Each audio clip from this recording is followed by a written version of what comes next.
ഇന്നത്തെ അറിയിപ്പുകൾ. കേരളത്തിലെ SIR നടപടികൾ നീട്ടി തെരഞ്ഞെടുപ്പ് കമ്മീഷൻ. എന്യൂമറേഷൻ ഫോം തിരികെ നൽകാനുള്ള തീയതി ഡിസംബർ 18 വരെ നീട്ടിയതായി കമ്മീഷൻ അറിയിച്ചു.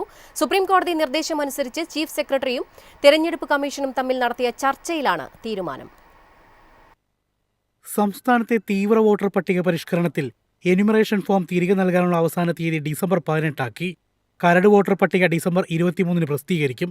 ജനുവരി 22 വരെ ആക്ഷേപങ്ങൾ അറിയിക്കാം.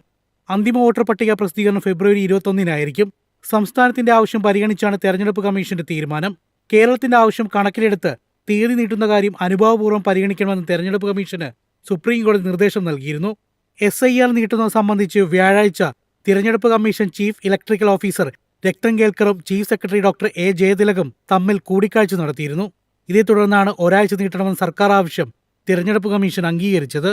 News desk Myfin TV. കുപ്പിവെള്ളം ഹിറ്റായതോടെ ഹില്ലി അക്വ ബ്രാൻഡിൽ ഐസ് ക്യൂബുകളും വിപണിയിലെത്തിക്കാൻ ഒരുങ്ങി സർക്കാർ. തിരുവനന്തപുരം അരുവിക്കരയിലെ പ്ലാന്റിലാണ് നിർമ്മാണ യൂണിറ്റ്. ബുള്ളറ്റ് രൂപത്തിലുള്ള ഐസ് ക്യൂബുകൾ മിനറൽ ഐസ് എന്ന പേരിൽ ഉടൻ വിപണിയിലെത്തിക്കും. ആദ്യഘട്ടത്തിൽ ദിവസം 750 കിലോ ഐസാണ് ഉൽപ്പാദിപ്പിക്കുക. 1 കിലോ, 2 കിലോ, 5 കിലോ പാക്കുകളിലായിരിക്കും വിപണിയിലെത്തുക. വില ഉടൻ പ്രഖ്യാപിക്കും. പദ്ധതി വിജയിച്ചാൽ ഉൽപ്പാദനം മറ്റു പ്ലാന്റുകളിലേക്കും വ്യാപിപ്പിക്കുമെന്ന് അധികൃതർ അറിയിച്ചു. കുപ്പിവെള്ളത്തിന് ഉപയോഗിക്കുന്ന BIS FSSAI മാനദണ്ഡങ്ങൾ പാലിച്ച വെള്ളമാണ് ഐസ് നിർമ്മിക്കുന്നതിന് ഉപയോഗിക്കുന്നത്.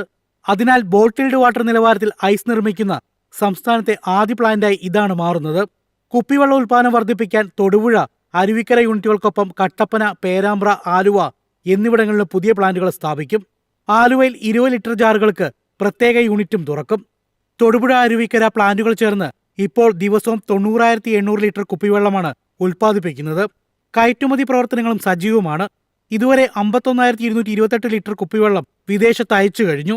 News desk Myfin TV.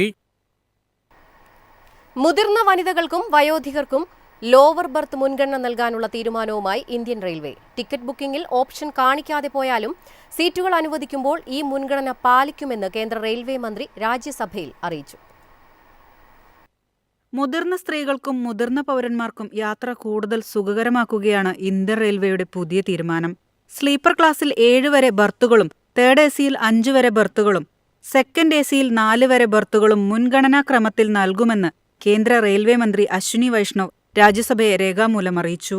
Sleeper ക്ലാസ്സിൽ 7 വരെ ബർത്തുകളും തേർഡ് AC-യിൽ 5 വരെ ബർത്തുകളും സെക്കൻഡ് AC-യിൽ 4 വരെ ബർത്തുകളും ഇത്തരത്തിൽ നൽകും. ഗർഭിണികൾക്കും ഈ ആനുകൂല്യം ലഭിക്കും. ഭിന്നശേഷിക്കാർക്കായി ഭൂരിഭാഗം മെയിൽ എക്സ്പ്രസ് ട്രെയിനുകളിൽ പ്രത്യേക കമ്പാർട്ട്മെന്റുകൾ അനുവദിച്ചിട്ടുണ്ടെന്നും മന്ത്രി വ്യക്തമാക്കി. വന്ദേ ഭാരത് ട്രെയിനുകളിൽ ആദ്യത്തെയും അവസാനത്തെയും കോച്ചുകളിൽ വീൽചെയർ സൗകര്യങ്ങളും ഭിന്നശേഷി സൗഹൃദ ശുചിമുറികളും ഒരുക്കിയിട്ടുണ്ട്. യാത്ര കൂടുതൽ ഉൾക്കൊള്ളുന്നതിനും സൗകര്യപ്രദമാക്കുന്നതിനുമായാണ് റെയിൽവേയുടെ നീക്കം. News desk Myfin TV.